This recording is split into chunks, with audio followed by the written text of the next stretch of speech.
Entonces estábamos hablando de esta institución dominante para pensar el desarrollo de este periodo llamado Edad Media, especialmente en la zona de Occidente. Me refiero a lo que va a ser la Edad Media Occidental y me refiero a la Iglesia Católica. Dentro de la iglesia, acá les comparto una representación del mundo, ¿no? Arriba va a estar ubicada el oriente, Asia, el centro está Jerusalén, África debajo, ¿no? Y esta tendencia, esta búsqueda de ir hacia el oriente, ¿no? Fíjense que generalmente cuando nos perdemos, que decimos, necesito orientarme, ¿no? El oriente es donde estaba ese paraíso terrenal, ¿no? Donde en esta representación se puede ver bien claro, ¿no? El jardín cerrado, rectangular, la fuente de vida en el centro, los 4 ríos, ¿no?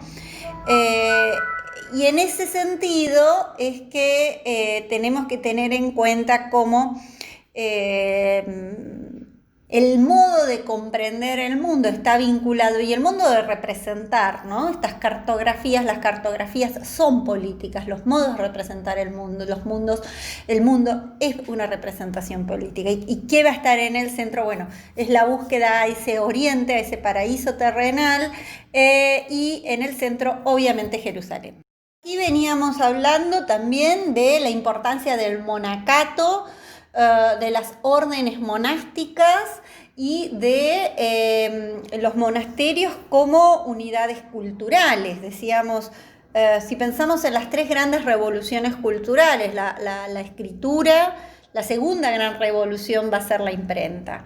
Hasta la llegada de la imprenta, ya en la Edad Moderna, hay que pensar que en los monasterios, hablábamos de los scriptoriums, de esas bibliotecas, no son las bibliotecas representadas en el nombre de la rosa, ¿no? Eso es una licencia poética del novelista y no, obviamente no un error, porque si hay alguien que sabe de Edad Media es Umberto Eco.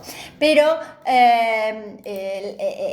los libros miniados, copiados, representados, que se ubican en los monasterios. Por ahí un monasterio como muy importante podía tener 5 libros.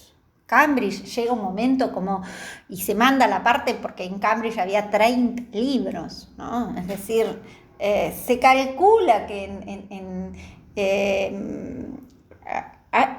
puede, con mucha de lo que se conoce y de los distintos inventarios y demás, pudo haber tenido toda la Edad Media unas 70.000 libros en toda Europa hasta el siglo XV, ¿no? Es decir, esto para ubicarnos en este lugar. Bueno, el scriptorium estaba ubicado dentro de lo que va a ser el monasterio en una zona elevada, obviamente por la humedad que implicaba, ¿no?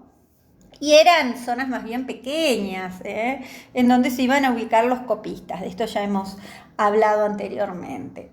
Pero si hay un lugar que decíamos también al inicio, la semana pasada, central para pensar en monasterio, es el claustro. Yo acá les dejo varias imágenes del claustro, ¿no? El claustro era el lugar en donde se caminaba, se deambulaba, los monjes caminaban alrededor del claustro, que tiene 4 lados, como símbolos de la humanidad y de la tierra. En el centro hay un jardín, pero no va a ser una parte verde como si fuera el huerto va a estar ubicado en otro lado, sino que en ese centro del claustro, por donde van a deambular los monjes, estaba un simbólico jardín del Edén, ¿no? La fuente de vida, Bueno, estas arcadas y este espacio de contacto. El claustro se va a unir con la iglesia.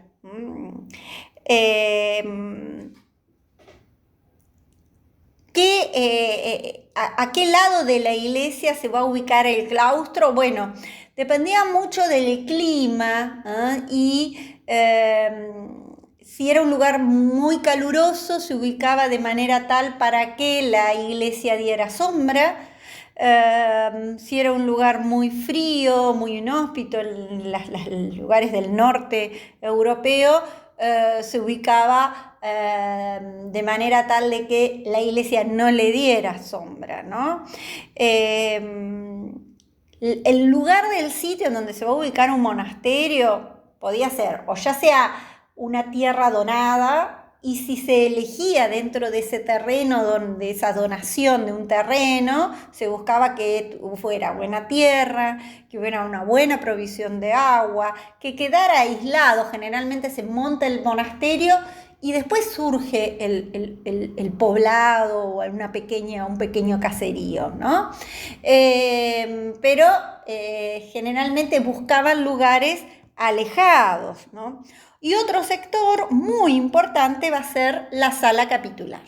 Como hemos visto, ustedes están leyendo en el texto, hay una reforma de las órdenes, de las primeras, diríamos, propuestas estéticas de Cluny, a una reforma ligada a una estética cisterciense de una mayor austeridad.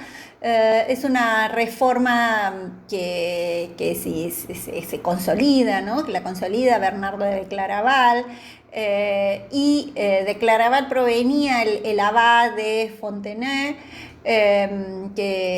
son las imágenes que acá les estoy compartiendo. Esta es una abadía, la abadía de Fontenay, que es una abadía cisterciense. Fíjense la austeridad, en donde no vemos prácticamente decoración. ¿Qué observamos? Distintos espacios. La sala capitular, ¿no? La sala capitular, que incluso si ven en el suelo, a veces lo que se hacía era enterrar a los abades de la orden. Había también en piedra realizado un banco corrido en donde se reunían, era la sala de reunión del monasterio, ¿no? De la abadía, ¿no? El banco corrido, donde se sentaban los monjes, y luego, bueno, el trono del abad, es decir, donde se iba a sentar el abad. Aquí vemos, bueno, el interior de lo que sería el claustro, y luego en un primer piso, la sala capitular va a estar ubicada a la misma altura que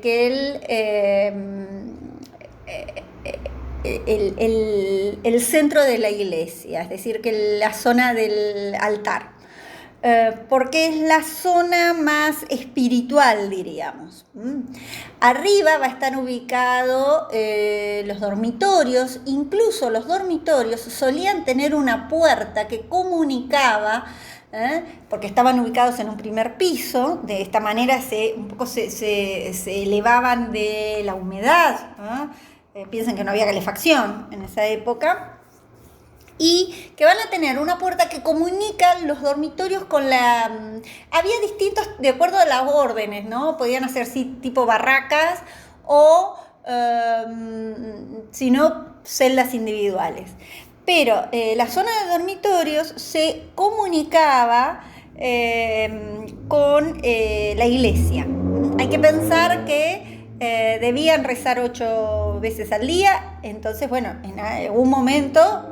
Obviamente que le tocaba tener que rezar de noche, entonces interrumpían su sueño y rezaban. Era una vida suma de sacrificio, rezar por la salvación de las almas, ¿no? Es decir, vinculado a ello.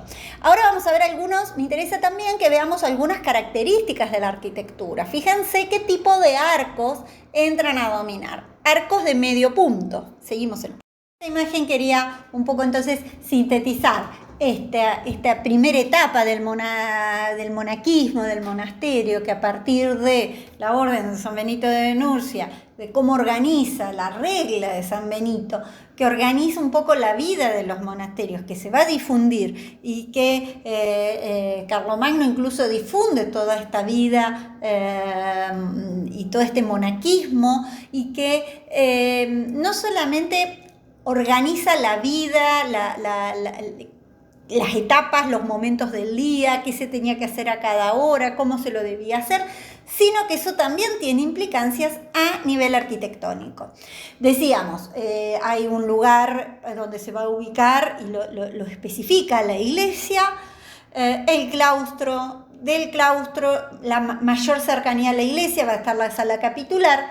La parte más alejada de la iglesia va a estar justamente donde se come, porque tiene que ver más con una necesidad y lo menos espiritual, el refectorio. Aquí les dejo el refectorio de Santa María de las Huertas. Fíjense este gran espacio que estaba con grandes mesas en donde los monjes iban a alimentarse, y una escalera, y ahí aparece como un balcón en donde se subía uno de los monjes, y mientras todos comían en este refectorio, leía algún pasaje de algún texto religioso, algún texto bíblico, y bueno, obviamente no comía. Esta organización también del espacio, fíjense en los materiales, ya el Opus Cementicium no lo vamos a tener, van a ser el uso de la piedra, construcciones en piedra.